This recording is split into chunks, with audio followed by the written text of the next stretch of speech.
They told me, "It's just a tour, Mom. No pressure. Just to see what it's like." But the moment they took my house keys at the front desk and smiled too wide, I knew something was wrong. It was Ruth who said it first. My daughter, the organized one, the lawyer. "Just in case you misplace them," she added, as if I'd been wandering into traffic and forgetting my own name. I hadn't. My memory is fine. My legs may creak like old porch steps, but my mind still ticks. Yet there I was, clutching my purse while my children exchanged glances over my head like I wasn't in the room. "You'll love it here, Mom," Daniel added. My son. Always in a rush. Always with his tie slightly askew, like life was chasing him. "They've got everything. Gardens, book clubs, even movie nights." "I didn't ask for gardens," I said. Ruth chuckled. "Don't be difficult." That was the moment the receptionist appeared. Young, cheerful, too cheerful.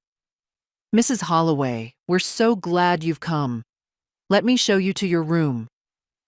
My room. I opened my mouth, but Ruth gently touched my elbow. A gesture that used to mean affection. Now it felt like restraint. "You'll just stay for a couple days," Daniel said, almost singing it. "Get a feel for things." A couple days. I was led down a corridor with walls painted a shade too warm, too friendly. Art that looked mass-produced, motivational quotes in expensive frames. Every day is a gift. I felt sick. The room was tidy, of course. Bed with stiff hospital corners, a window overlooking a courtyard with benches and a lonely bird bath. A closet already stocked with clothes, not mine. Beige cardigans, soft slippers, pants with elastic waists. My name was already on the door. Helen Holloway, 2B. "Someone's made a mistake," I said. But the staffer just smiled. "No mistake, ma'am.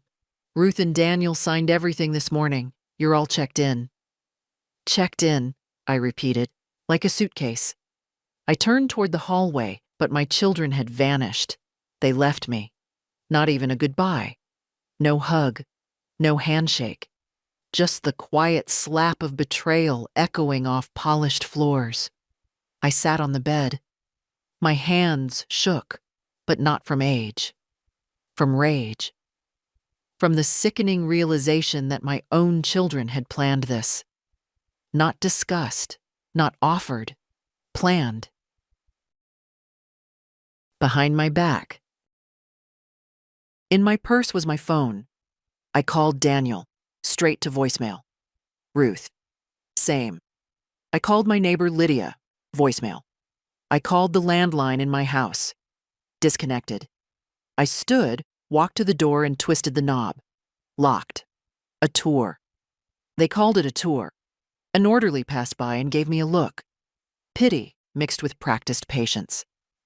"Everything all right, Mrs. Holloway?" "No," I said. "This door is locked. For your safety. It's standard for new residents." "I'm not a resident," I said. He just smiled. "Dinner's at 5. You'll meet the others then." I didn't respond. I waited until he walked away, then sat down again. Looked around the room. Every piece of furniture was light enough to be moved, for safety. No locks on drawers. No private bathroom. Just one across the hall with handrails and an emergency pull cord. Outside the window, a squirrel darted across the courtyard. He paused at the bird bath, then ran off. Smart squirrel. I looked down at my clothes. They'd packed me a sweater I hadn't worn in years, and slacks that made me feel older than I was. No sign of my good coat, my diary, the photo of Leonard from 1965. Everything had been decided without me. That night, I sat through dinner in silence. At the table were 5 others. One woman who spoke only in quotes from old movies, another who cried into her soup. Across from me, a tall man with sunken eyes asked me if I knew what day it was. I did. I knew exactly what day it was. The day my children decided they were done with me. Back in the room, I lay awake staring at the ceiling, tracing the patterns in the paint with my eyes like constellations. I wasn't crying, not yet. The tears would come later, if they came at all. For now, I was making a list. In my head. Not of grievances. That would be too easy. No, I was making a list of everything I still had. My name, my voice, my memory, and the quiet rage of a woman underestimated. That was enough for now. By morning, the door was still locked. Not with a bolt or a code, no. That would have looked bad on the brochures. But it clicked shut behind me last night and didn't budge when I turned the knob this morning. Passive control. That's what Ruth used to call it when she was still a junior associate, fresh out of law school. You don't need to fight, Mom. You just need to make it hard for them to leave. I opened the blinds. The sun was a smear behind clouds. In the courtyard below, a woman in a wheelchair was being wheeled in slow circles by someone in scrubs. She didn't look at the flowers. She looked at her hands. I knocked on the door once, then again. Eventually, the same young staffer from yesterday appeared, her smile perfectly polished. "Good morning, Mrs. Holloway. Let me just get that for you." She pulled a key card from her pocket, beeped the door open. There we go. "I'd like to leave," I said. "Oh, well, breakfast first?" "I'm not hungry." She paused, that practiced concern settling over her face like a veil. "Your daughter said you might feel disoriented the first few days. Adjustment period, you know?" "I'm not disoriented. I'm angry. And I'd like to go home." She didn't argue, just nodded like she was listening, though her eyes drifted to the hallway. "Let's get you some tea, all right?" The dining room smelled like overripe bananas and industrial coffee. Half the residents were already seated, most staring at their plates or the wall. One woman wore a sparkly tiara. Another, a man in his 80s, clutched a harmonica he never played. A nurse poured me tea, lukewarm. The man next to me asked if I'd seen his dog. "I didn't know you had one," I said. He frowned. Neither did I. I didn't eat. I sat quietly, looking at the clock. No one was rushing. No one had to be anywhere. Time had melted here, turned soft. And me? I was still crisp at the edges, still trying to hold form. After breakfast, they led us to Rec Room A, which was really just a large space with beige chairs and large font magazines. A soft voice called out bingo numbers in the corner. Someone clapped, though it wasn't clear why. I asked to speak to the director. "Oh, she's not in today," said a nurse with tightly braided hair. "Maybe tomorrow." I nodded. "Fine, then I'd like to call my family." "Of course," she said. But when I reached the front desk, they told me the phone system was down for maintenance. I offered to use my cell phone, except it wasn't in my purse. "I think your daughter mentioned she'd keep it, just until you got settled," the receptionist said. "For simplicity." "Simplicity," I said flatly. "Yes, ma'am." I went back to my room. My coat was gone. My shoes, replaced with orthopedic ones. My handbag, empty, except for tissues and a mint. My life had been edited. Around noon, there was a knock at the door. I expected another staffer. Instead, it was a resident, a small woman with a cascade of gray hair and clear, sharp eyes.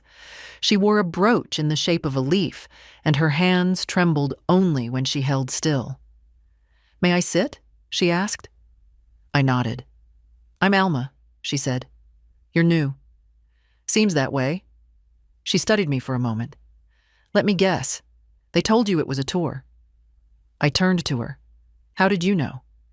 "Because they told me the same thing, 2 years ago." I stared at her. She didn't blink. And you stayed. I fought, she said simply. Got a lawyer even. But my daughter had gotten power of attorney while I was recovering from surgery. I signed things I didn't understand. Did you get out? Alma smiled. Not kindly, not bitterly. Just knowingly. Let's just say I stopped waiting for them to open the door. We sat in silence. I'm not like the others, I said. They weren't either, once. Do you have family still? She nodded. A son in Arizona. Haven't heard from him in 6 months. But he sends birthday cards. Sometimes. We didn't talk after that. She left me with her name and a gaze that had no illusions. When she stood, I noticed her back was straighter than most. That afternoon, I walked the halls.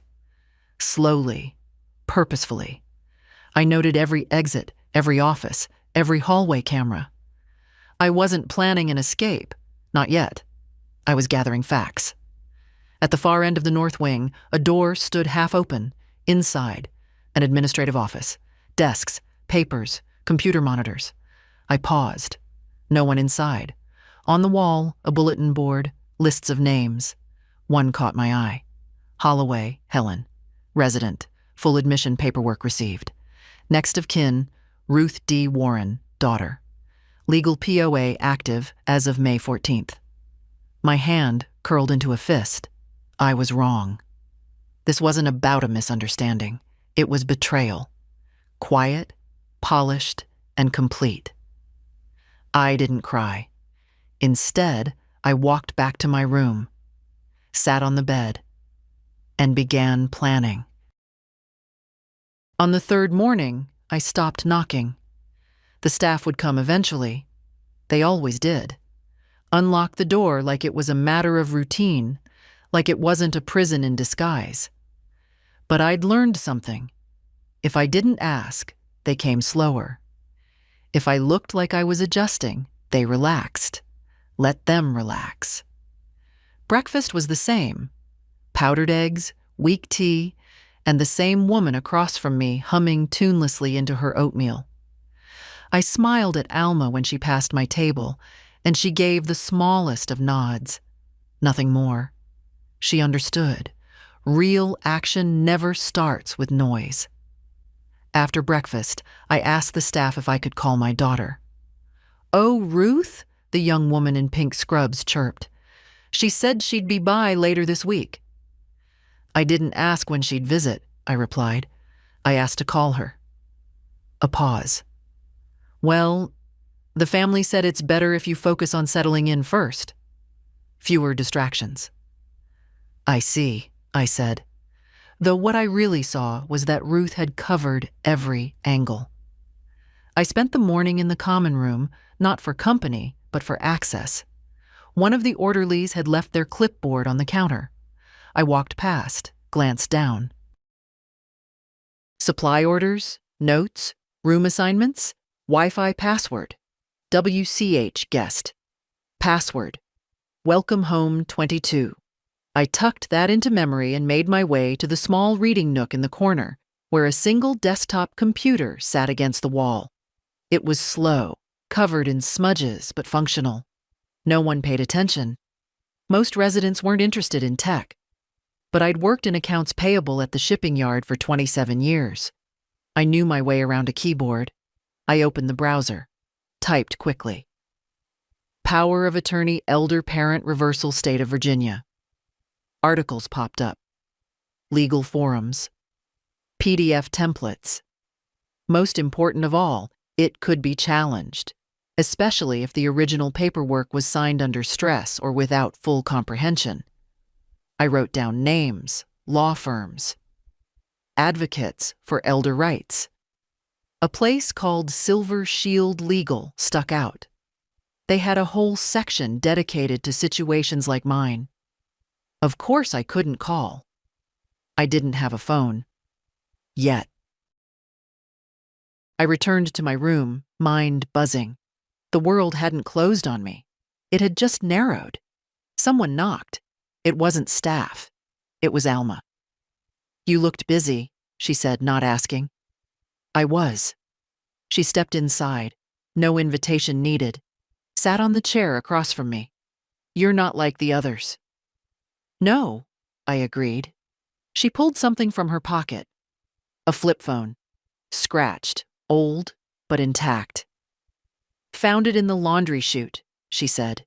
Someone threw it out, probably a visitor's kid. I've kept it in case I ever needed it. And now? I'm giving it to you. You still remember phone numbers? I smiled. 2. My neighbors, and my granddaughter's. Pick the one who has a conscience, Alma said simply. She stood, left the phone on the bed, and walked out. After the door clicked shut, I stared at it for a long time. Then I powered on the phone. The screen lit up slowly. No password. No SIM card either. But it still worked on Wi-Fi.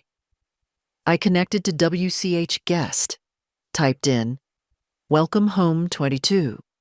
Bars appeared. I pulled out the piece of paper I'd used to write down the number. Silver Shield Legal. Elder Rights Line. Typed slowly. info@silvershield.org. Subject. Urgent request, questioning active POA body. My name is Helen Holloway. I am 78 years old and currently being held in a long-term care facility without my consent. My children claim I agreed to this, but I never knowingly authorized any such placement. I believe the active power of attorney was obtained under misleading circumstances. Please advise on steps to review, reverse, or revoke POA. Helen Holloway, Room 2B, White Cedar Haven. I hit send. Then I typed a second message, this one shorter. To RebeccaHolloway93@gmail.com. Subject. Need help. Body. Rebecca, it's Grandma. Something's wrong. Your parents haven't told you the truth. Please call me back. 434-555-2911. I paused. Added, don't tell them. Just call. I sent it. Then I turned off the phone and slid it under the mattress. In the hall, I could hear a resident complaining that she'd been served the wrong yogurt. Outside the window, the clouds had parted slightly, just enough for one sharp line of sunlight to land on the floor. Just enough. The next morning, someone brought my clothes back. But not the ones I'd worn. A floral blouse I hadn't worn in years. Slacks from a pile of things I'd meant to donate. The coat was missing entirely. They're from your house, the nurse chirped. Your daughter dropped off a few items to help you feel more at home. I didn't answer. I was too focused on what wasn't there. My good handbag. My wedding ring, which I'd left by the kitchen sink that morning before the tour. My address book. My checkbook. It wasn't just that they'd brought the wrong clothes. It was that they'd taken everything personal, everything mine, and swapped it for something that looked like me on paper, but felt like a stranger. After breakfast, I asked again to call Ruth. She's busy, but she's asked that we remind you this is your decision, Mrs. Holloway. I didn't even blink. Do you say that to every woman they drop off here? The girl flushed and walked away. The phone under the mattress stayed silent. No call, no email. I'd checked it 3 times that morning when no one was looking. Nothing. At lunch, Alma passed me a napkin with writing on it. Small, tidy script. Don't expect them to respond fast. The law firm might take a day. The girl, longer. But someone will call. They always do. I tucked it into my pocket. They always do. That afternoon, I asked to speak with a counselor. They seemed surprised, then vaguely pleased. Of course we have a social worker on staff. That's a good step, Helen. Good step. The counselor's office was painted in muted greens, peaceful colors. A diffuser hummed on a shelf, giving off the faint smell of lavender and something synthetic. The woman who greeted me was in her 50s, with a short haircut and an air of practiced calm. Mrs. Holloway, she smiled. You can call me Janet. I'd rather not call you anything just yet, I said, and sat down. She smiled like that was normal. So, she began, how are we feeling about the transition? We, I repeated. That's kind of you. She ignored the sarcasm. It's perfectly understandable to feel displaced, even betrayed, in the early days. Displaced, I said, is a gentle way of saying locked in a building against my will while my children steal my house. She blinked. Wrote something down. I want to understand the legal structure here, I continued. You said my daughter signed papers. But what, exactly, gave her the right? She shifted. Your daughter has medical power of attorney. According to the records, she enacted it due to concerns about your safety. What safety? I asked. Well, fall risk, cognitive decline. My memory's fine. I've never fallen. I still drive. Janet gave a smile I'd seen on Ruth 100 times. Thin, apologetic, and completely disinterested. Sometimes families act preemptively, out of love, she offered. No, they act out of convenience. Janet tilted her head. What would you like to see happen, Mrs. Holloway? I want my keys back, my phone, and I want to go home. She wrote something else. I understand, but that would require either your daughter revoking her status or a legal intervention. Good, I said, because I've already contacted someone. Her pen paused. I didn't elaborate. She asked more questions. I answered them as flatly as possible. No sob stories, no tears, just facts. By the end of the session, her polite confidence had dimmed. I thanked her for her time. Back in my room, I checked the phone again. Still nothing. At dinner, Alma didn't speak. She simply pushed her peas in slow circles and left halfway through. Afterward, as I walked back to my room, the intercom crackled. Someone called for assistance to room 1D. A fall. The hallway lights dimmed slightly. Somewhere down the hall, a woman began to sing a hymn, low and out of key. In my room, I turned off the light, slid the phone out from beneath the mattress, and stared at the screen.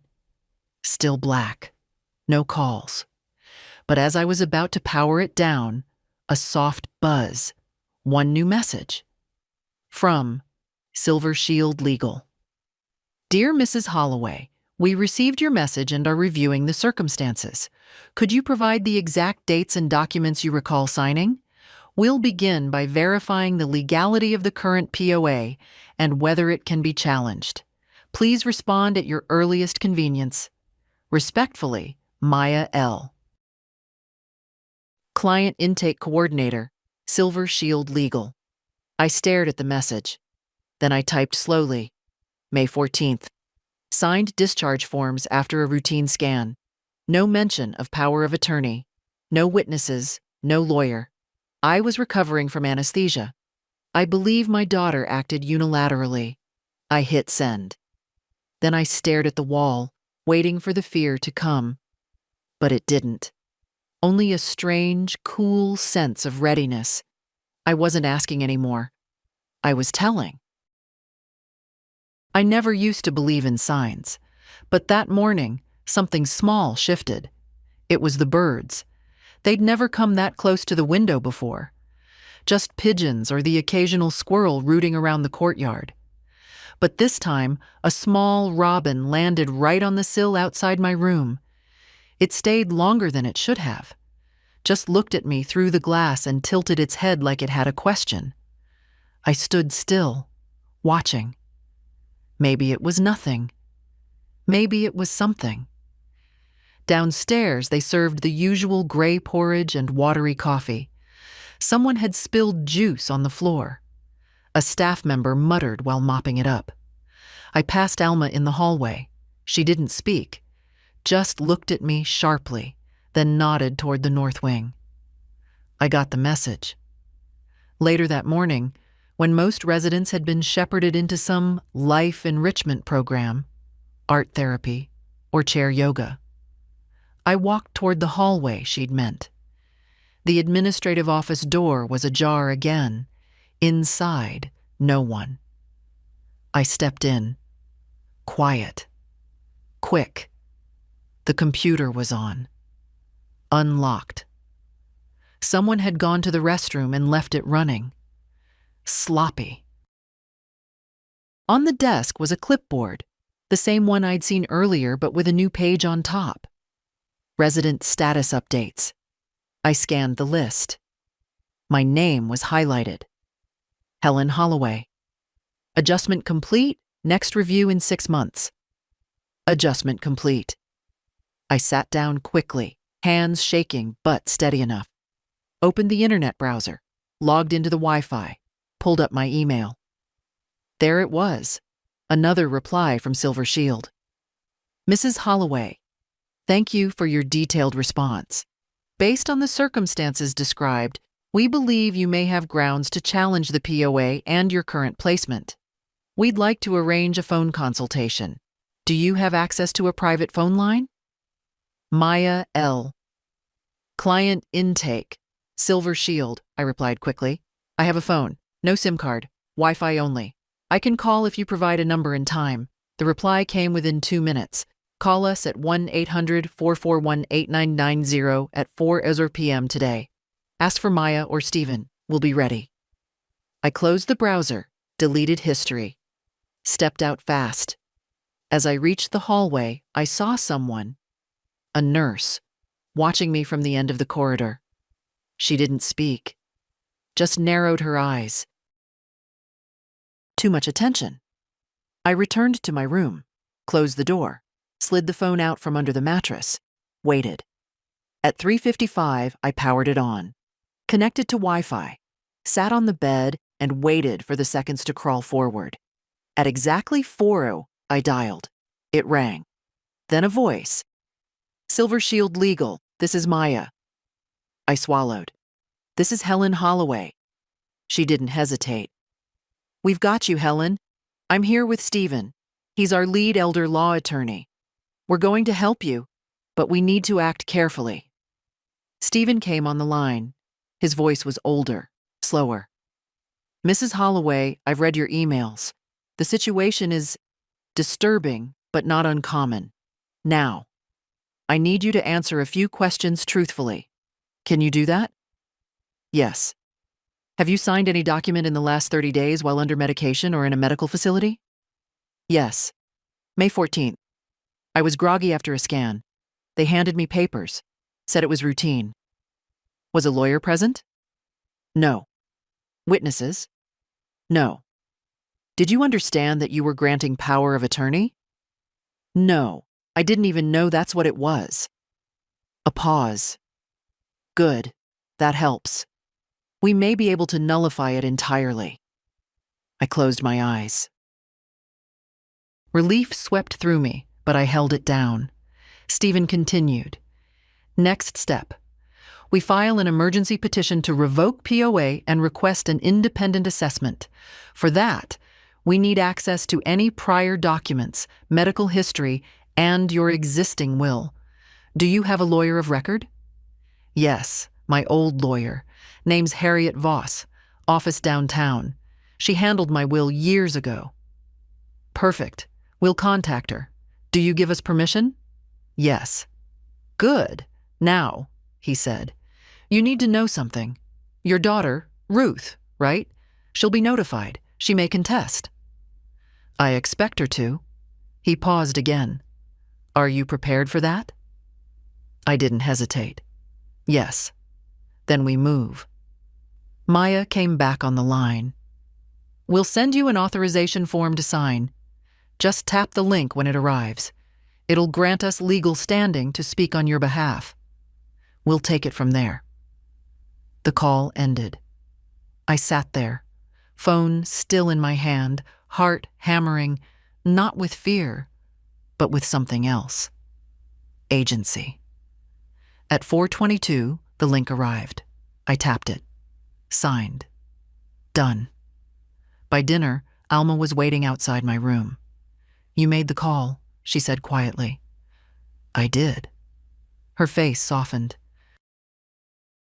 "Took me 6 months. Took you 4 days." I didn't gloat, just stood there. "I meant what I said," she added. "They don't expect women like us to push back." "They should learn," I said. She smiled. That night, I didn't dream of escape.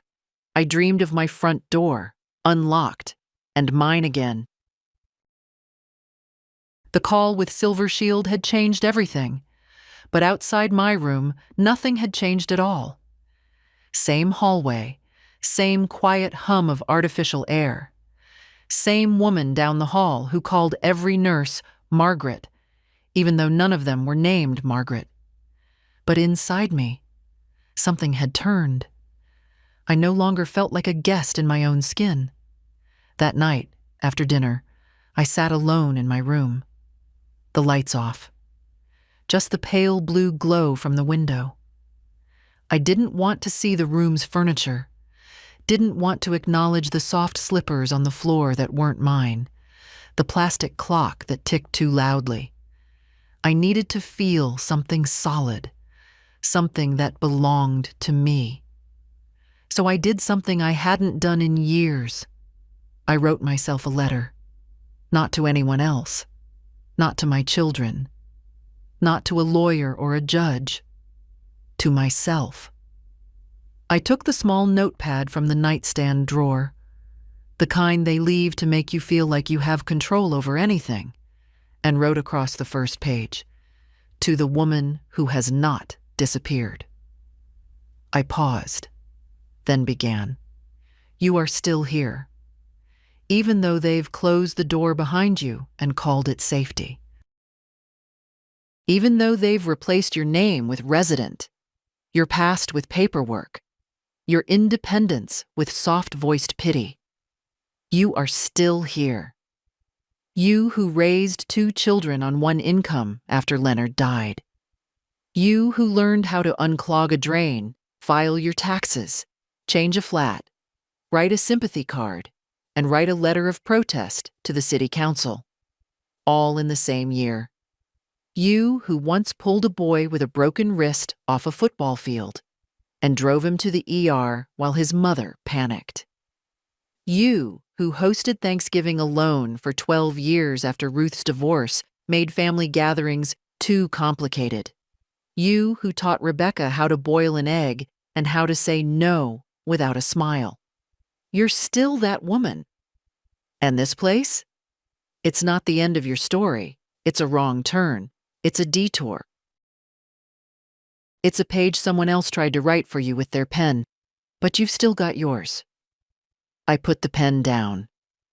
My hand trembled a little, not from age, but from release. Writing it out made it real. Not rage, not grief. Just a clear, quiet kind of truth. I folded the note and slid it inside the pillowcase. The room didn't feel warmer after that, or more mine, but it felt less like it was swallowing me. That was something. The next morning I woke up earlier than usual. I didn't wait for the knock. I was dressed, upright, and waiting by the time the nurse appeared with her keycard. She blinked, surprised. "Morning, Mrs. Holloway. You're up early. I have things to do." She smiled automatically and let me through. Over breakfast, Alma sat beside me. "You look dangerous," she said, sipping her coffee. "I feel it," I replied. There was a moment of silence, broken only by the sound of someone stirring sugar into tea, like it was cement. "I lost myself once," Alma said after a while. "Back when they first brought me here, I gave in. Let them fold me into the schedule, the smiles, the 'this is for your own good' speeches." She paused. "But it comes back. The self. If you keep enough of it written down, enough of it in memory." I nodded. I didn't tell her about the letter under my pillow. Some things are better kept quiet until you need them. Back in my room later, I opened the phone again. A new email. Subject: Confirmation of POA challenge filed Mrs. Holloway. We've submitted the initial paperwork for a challenge of your daughter's POA status. Your lawyer of record, Ms. Voss, is cooperating fully. We're coordinating for a formal petition within 3 business days. Please keep this line of communication private. Sincerely, Stephen P. Tier, Silver Shield Legal. I stared at the message. My fingers hovered above the screen, then typed back. Thank you. I'm ready. No more begging, no more asking. Just steps forward now. That afternoon, I passed the front lobby and saw a delivery person at the desk with a small stack of parcels. As he turned, I recognized the tag on one of the boxes. It was from my house. Ruth had begun packing it up. They weren't waiting to see how I adjusted. They'd already decided. That night, I didn't cry. Instead, I unfolded the note I'd written to myself, reread it by lamplight, and whispered, just loud enough to hear my own voice. You're still here. The window in my room only opened a crack, maybe 2 inches if you pushed, enough to let air in, but not enough for anything else. Still, I checked it every morning. Routine helps keep you sharp. I didn't plan to crawl out. That would have been ridiculous. I'm no contortionist, and the drop was a good 8 feet into rose bushes. But it mattered that I could check, that I knew what was possible, what wasn't, what might be, given the right pressure and the right time. I'd lived through worse than locked windows. The day I buried Leonard, the undertaker misspelled his name on the brass plaque. 16 years of marriage, and they couldn't get the O in Holloway. They asked if I wanted it corrected, for a fee. I said no.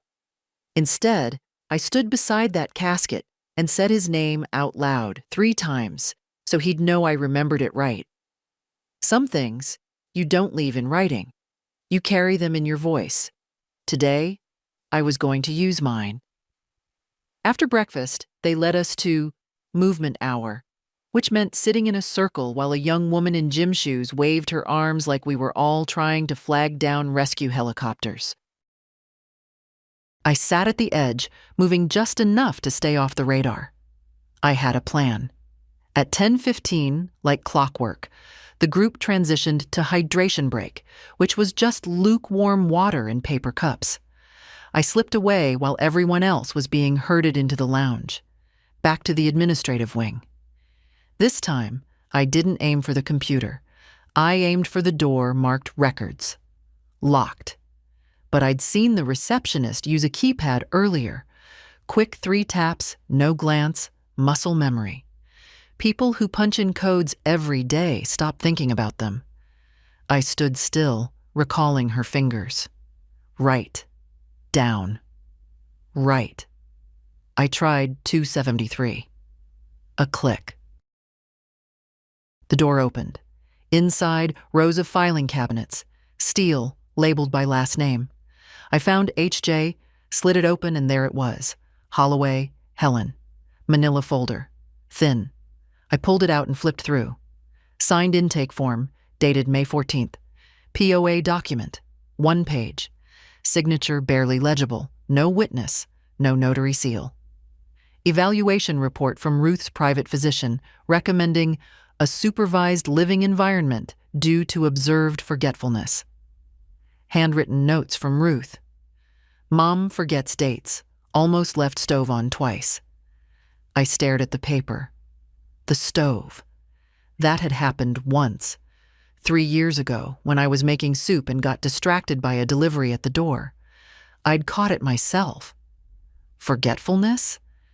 I still remembered the recipe for Leonard's grandmother's cornbread from memory.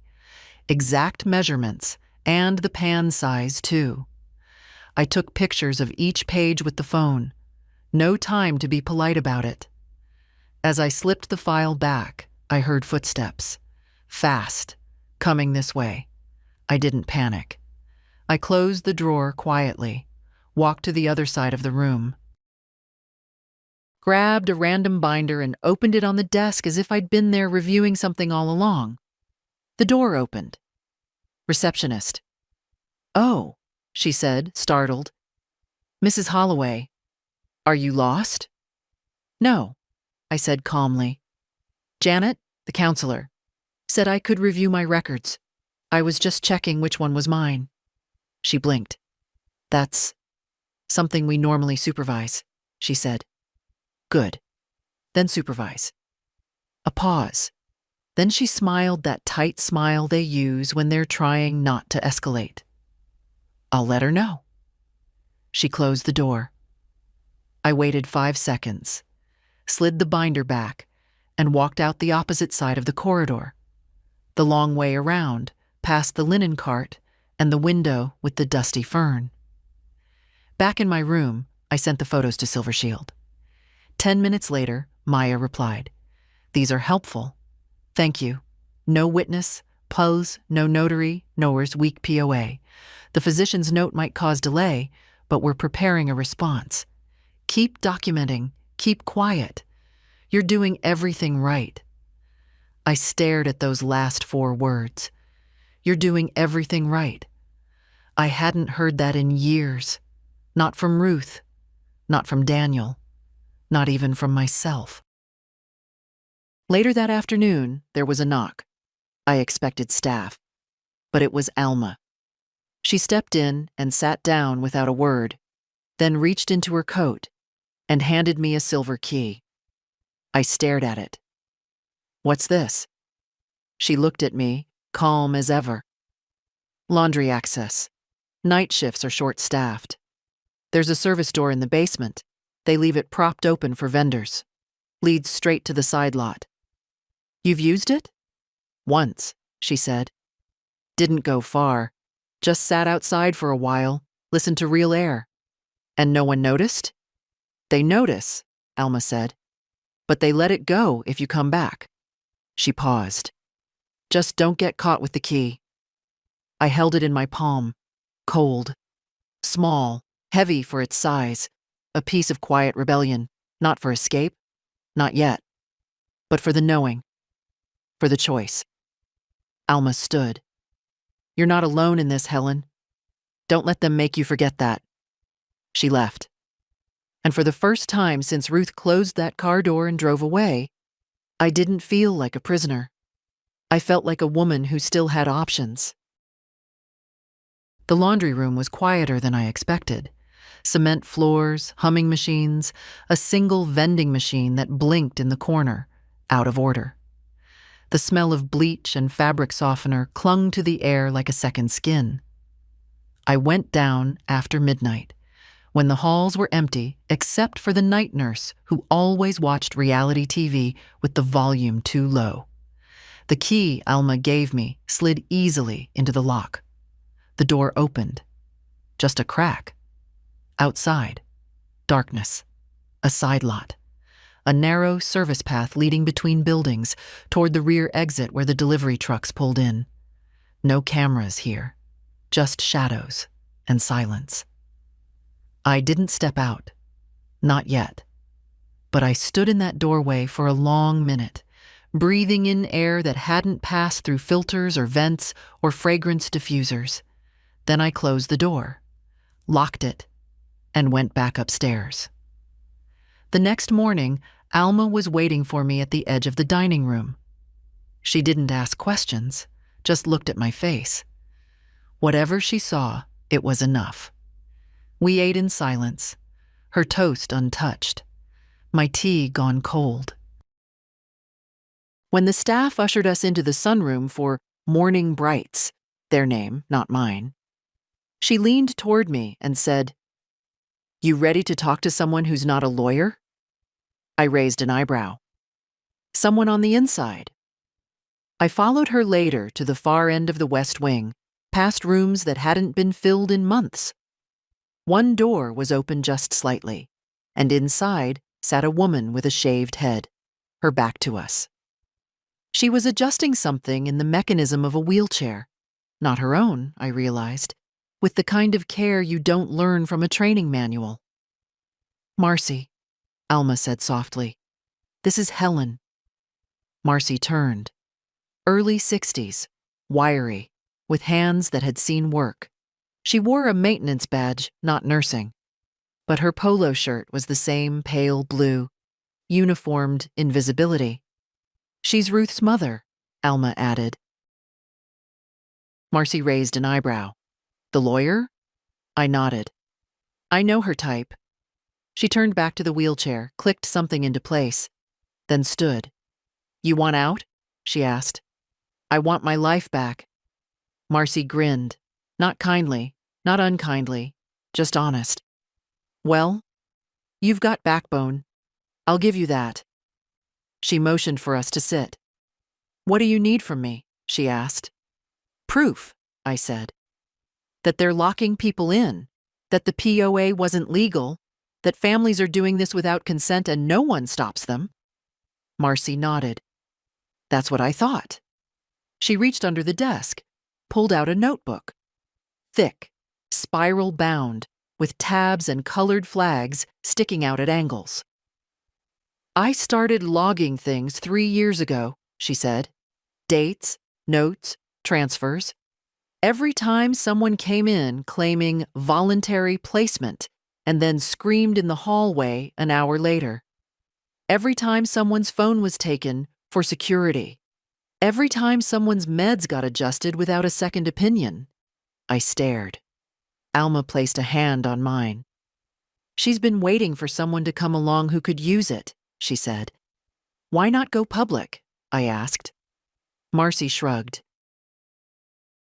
Because people like me don't get listened to. Maintenance lady with a logbook?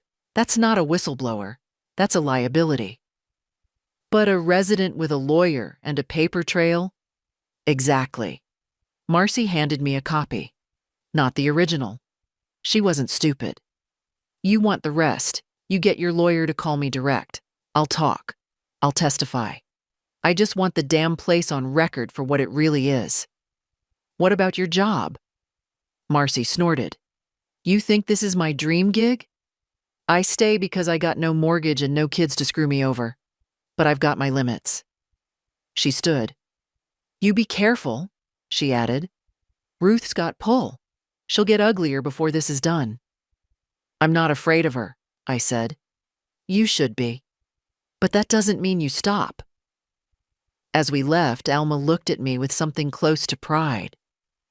I waited a long time to see someone like you walk through that door, she said.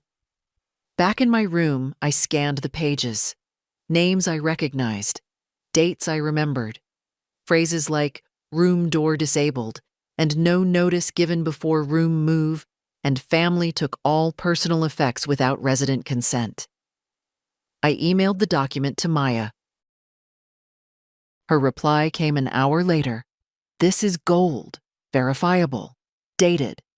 If we present this with your statement and call for an inquiry, it could trigger a formal investigation. Are you ready for public action? I paused. Typed. Not yet. Let me talk to my granddaughter first. I need her to know the truth from me. No reply yet. But I didn't need one. That night, I sat by the window, the folder of evidence on my lap, and thought of Rebecca. The last time I saw her, she was wearing my old cardigan and telling me I was the only person who ever really listened. I wondered if she still believed that. If she still could. Time to find out. I didn't expect her to answer right away. It had been almost 3 weeks since the tour, since they drove me here and called it love. 3 weeks without a real voice from the outside. But the phone rang only twice before Rebecca picked up. Hello? It was her. The same tone, the same pause at the end like she always used when she wasn't sure who'd call her on a Tuesday afternoon. I didn't speak. Helen? She said, softer this time. Grandma? I closed my eyes. Yes, sweetheart, it's me. Silence. Then a shaky breath. Oh my God. Where are you? Are you okay? I've been trying to reach you. Mom said, Her voice cracked. I know what she said, I interrupted gently. But I need you to listen to me now. Just me. Not her. Not anyone else. I'm listening, she said quickly. I'm here. I told her everything, not all at once, not in one breath, but calmly, carefully, like laying out broken china on a table before beginning to glue. I told her about the locked doors, the missing phone, the clothes I hadn't packed, about the blank stares and smiling staff and how Ruth's voice had vanished the moment the papers were signed. About the letter I found, the proof, the call to Silver Shield, the pictures, the folder from Marcy. I didn't agree to this, I said quietly. I didn't want this. They took me here like I was a problem to be solved, not a person to be loved. Rebecca didn't speak for a long time. Then, I'm coming. No, I said quickly. Not yet. I need you to listen first. Grandma, I need you to be careful. Her breathing slowed. Okay. I want you to go to my house. Check the mailbox. See if any letters came from the bank, from the city, anything official. I will. And look at the garage. See if my car is still there. She was already writing things down. I could hear her pen tapping. Have you been there lately? No. Mom said it was being cleaned out. That you were... She stopped. She said you were downsizing. Voluntarily. Sweetheart, I said gently, there is nothing voluntary about what's happened. Her voice broke. I knew something was wrong. The way they avoided talking about you. Dad looked like he was carrying around a lie. He was. Silence again. Then, what do you want me to do, Grandma? I want you to trust your instincts. I want you to tell me what you find at the house. And then I want you to decide if you're ready to help me come back. She sniffed. I'm ready. I was born ready. I smiled. That's your mother's line. Then I'm stealing it. We spoke another few minutes. I gave her Maya's number at Silver Shield, told her how to get in touch if something happened to me, if they moved me, if the phone disappeared again. I'll go tonight, she said. No, go in the morning, broad daylight. Bring someone with you. Okay. Dad won't. Don't tell your father. Not yet. She hesitated. Then, okay. Before we hung up, I said, Rebecca? Yeah? No matter what happens next, you save me today. She didn't answer with words, just a sound. A soft, fierce exhale. The kind you make when you've been holding your breath too long. That night, I kept the phone close, just in case. And in the early morning, it buzzed once. A photo. From Rebecca, the front of my house. The blinds pulled, the porch light gone. A large plastic sign in the window, for sale by owner. Below that, a realtor's phone number. Not mine, not Ruth's either. A stranger. Rebecca's message followed. They already cleared out the living room. Everything's gone. The car's not here. I found mail addressed to Ruth Holloway, executor. I'm so sorry, Grandma. I'm with you now. Tell me what to do next. I stared at the message. Not angry. Not broken. Just done. This wasn't about a misunderstanding. This was about erasure. And I had no intention of disappearing quietly. The lawyer came 2 days later. They didn't know he was a lawyer. Stephen arrived wearing a soft cardigan and khakis, with a folder tucked under his arm and a half smile that said he was just another relative coming to check on his aunt. The receptionist didn't blink. She handed him a visitor badge and told him to enjoy his stay. He found me in the courtyard. I was pretending to read, eyes grazing the same page for the third time, waiting. Helen? He said quietly. I looked up, closed the book. Stephen. We shook hands like we'd known each other years. He sat down across from me. The bench creaked once under his weight. "You've got good instincts," he said. "That logbook from Marcy is a rare thing. You understand how unusual this case is? I understand that my daughter wants to erase me." He didn't argue. "I filed the emergency petition yesterday," he said. "With the documentation you provided and statements from both Marcy and Alma, we've got a strong case, but it'll take a judge and a bit of noise to get you out." I nodded. "I'm not afraid of noise." He smiled faintly. "I didn't think you were." He reached into the folder. "Here's what we're doing next. This is a formal revocation of the POA. It doesn't have to be honored yet, but once it's filed and signed in front of a notary, it puts Ruth on notice. She'll know you're challenging. She'll know you're not going quietly." "Good," I said. He passed me the page. I read every word, then I signed. "Rebecca's on board?" he asked. "She's ready for war." "That helps. Family support matters, especially when we push for reinstating your autonomy." He glanced toward the glass doors leading into the building. "You should know," he added. "Once this gets served, they may try to move you, retaliate, change meds, isolate you." "They already did all that," I said. "This time, I'll be ready." He nodded, stood, and tucked the form back into his folder. "I'll walk out the same way I came in, quietly, but we'll be very loud very soon." As he left, I watched the receptionist smile at him again. No idea she'd just let in the beginning of their end. That night, Alma knocked softly. "They know something's coming," she said. "How?" "New meds on the cart. Your name written twice. Red tab." I exhaled. "Thanks for the warning. I can stall them if they try to bring it tonight. Say you're asleep. Say you're sick. No need. Let them come." At 9:30 they did. The nurse was different, not the usual one. Tighter hair, stiffer walk.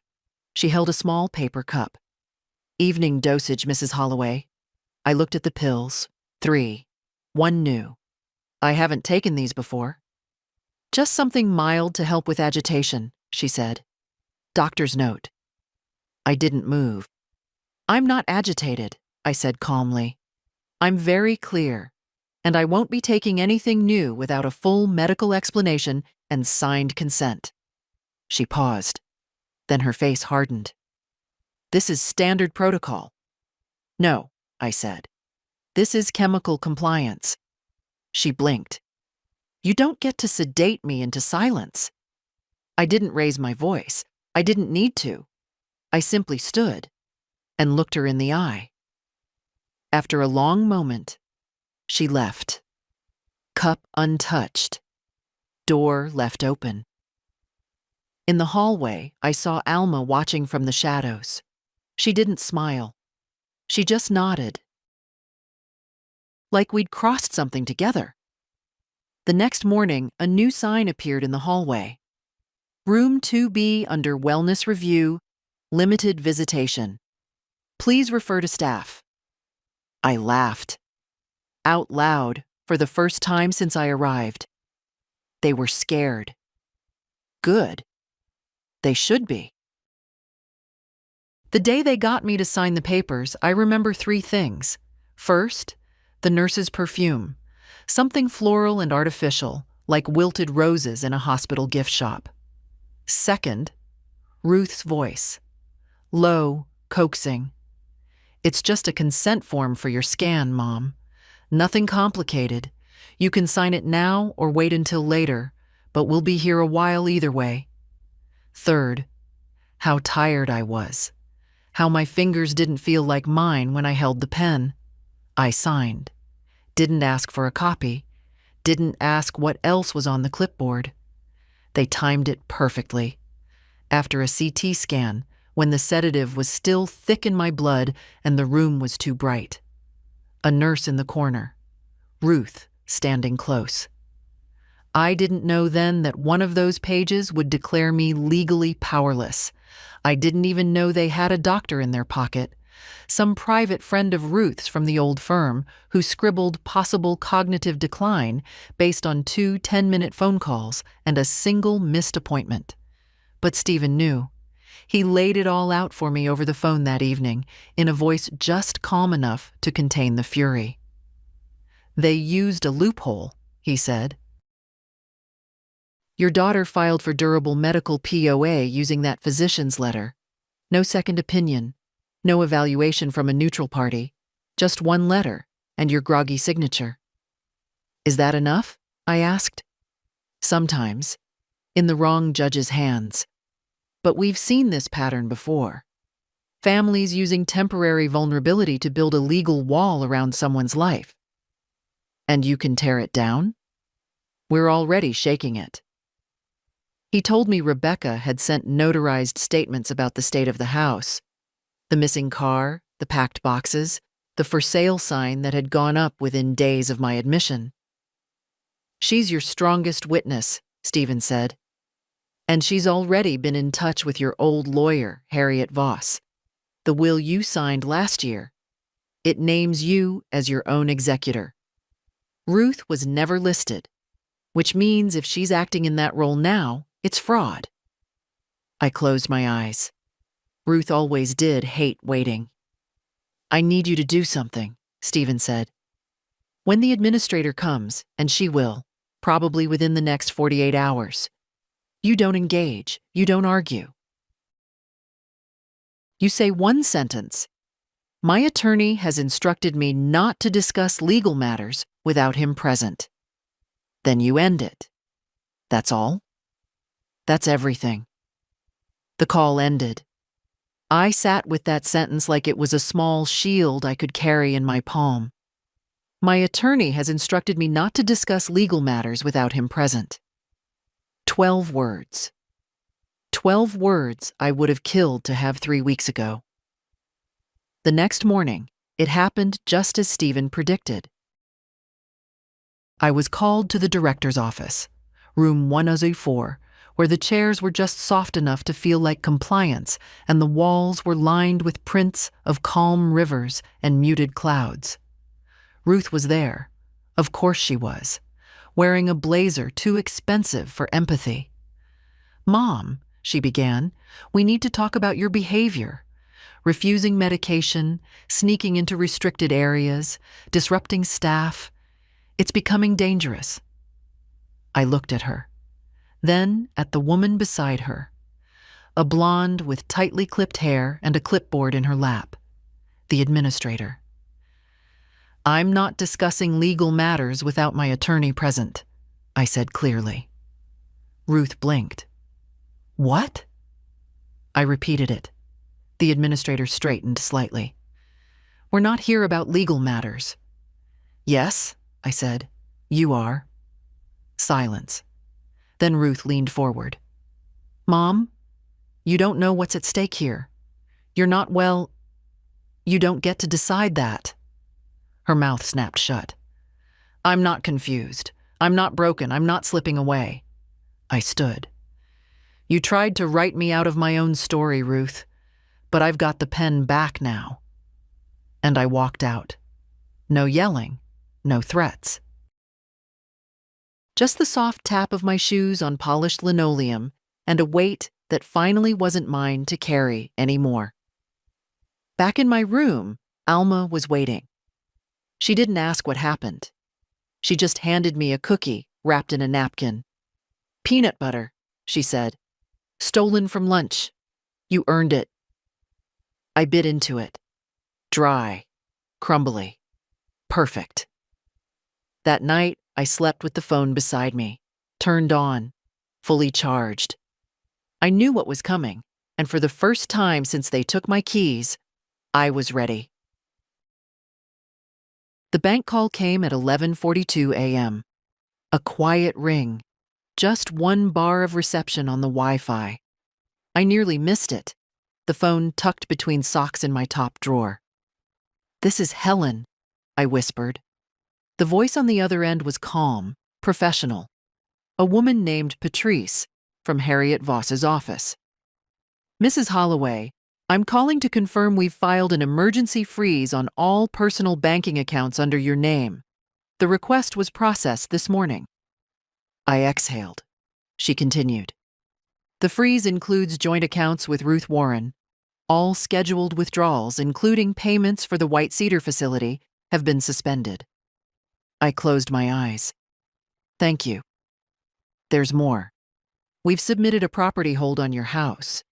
Since no legal transfer occurred and you remain the sole name on the deed, the for sale listing will be blocked pending investigation. And the car?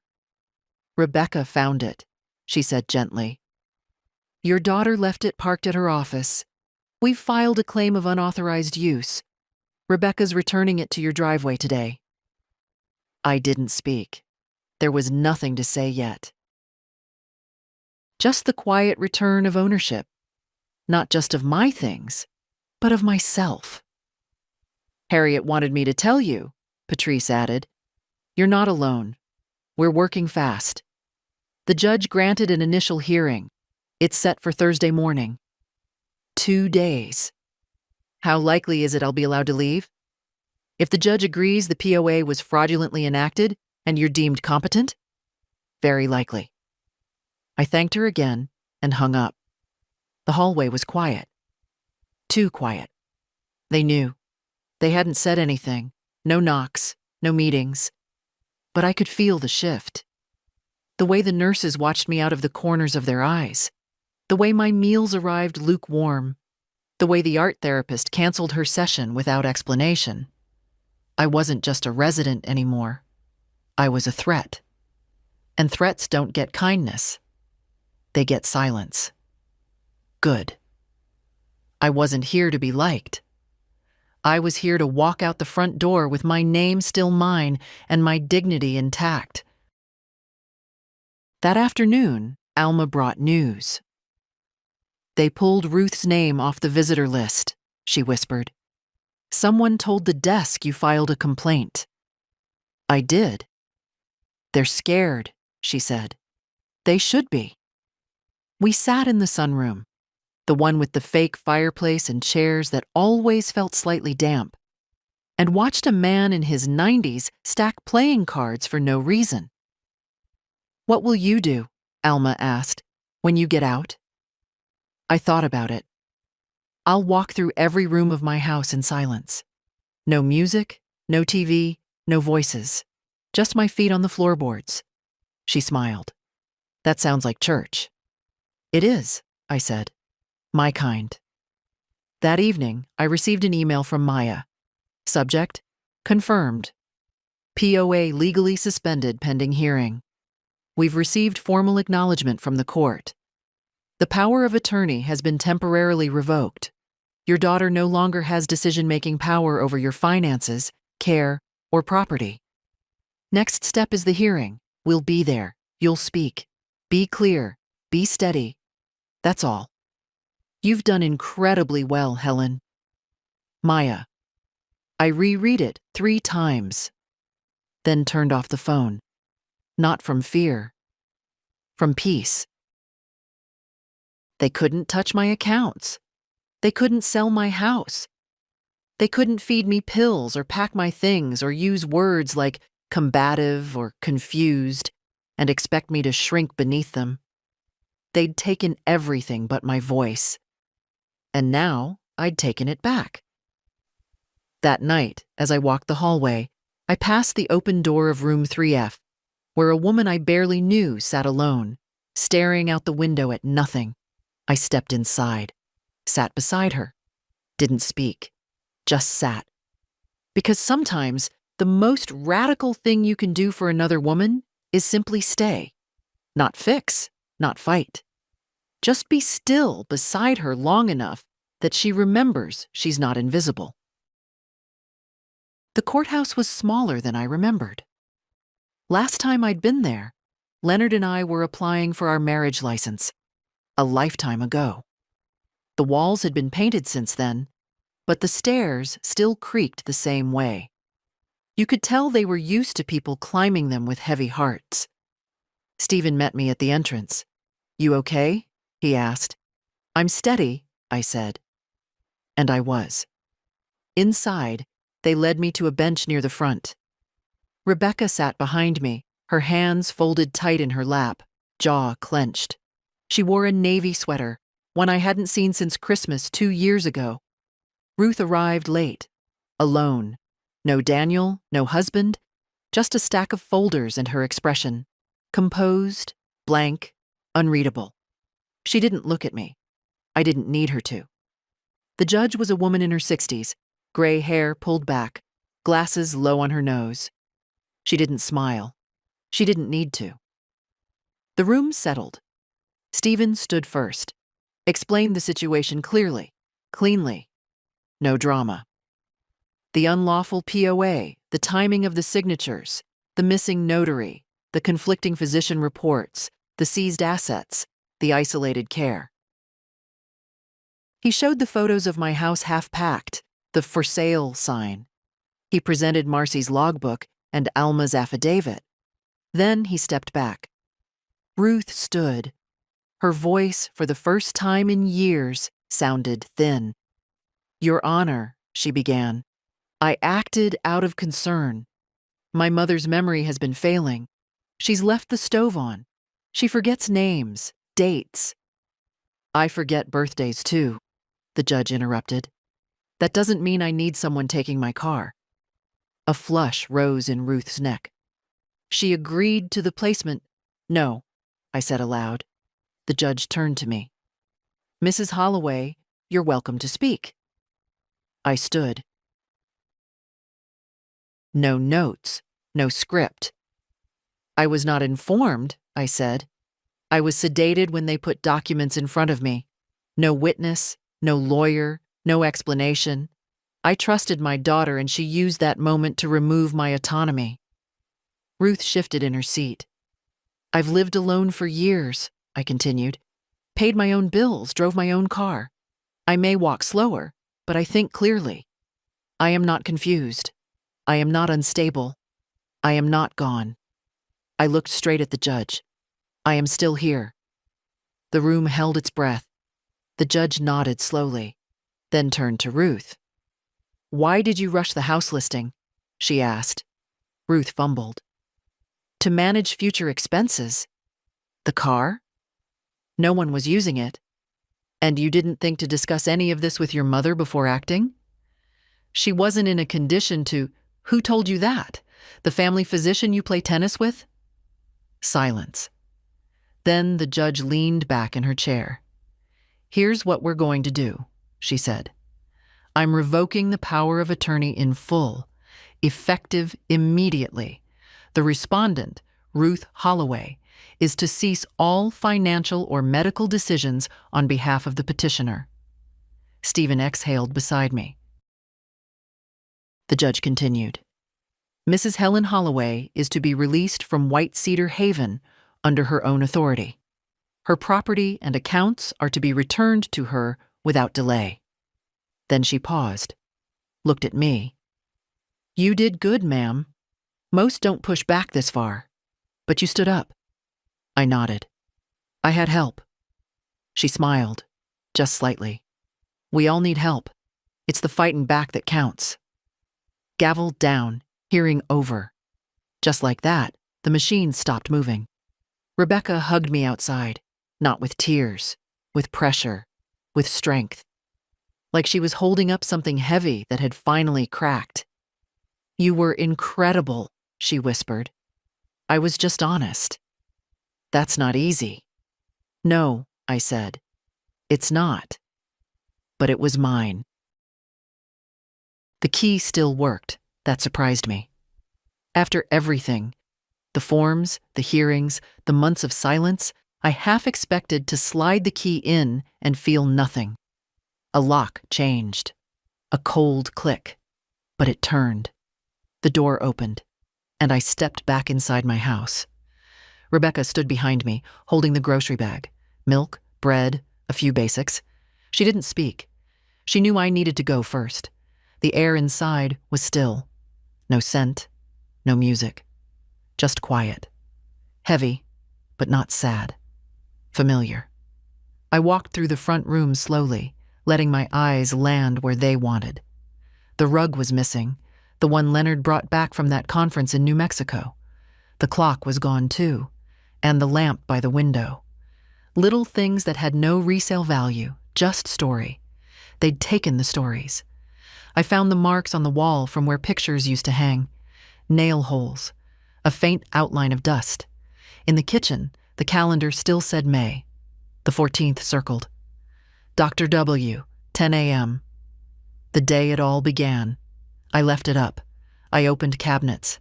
Some empty. Some just rearranged. Someone else's order in my own drawers. That was worse than empty.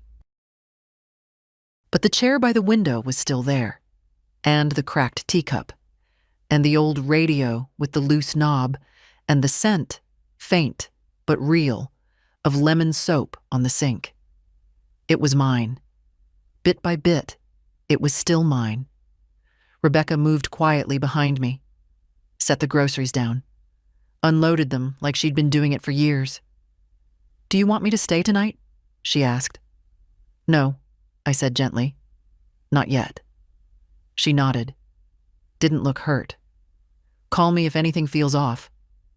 "I will." She hesitated. "They might still try things, Grandma. Appeal, delay. They'll fight back." "I know," I said. "But now you've got me," she added. "Not just as a witness, as your family."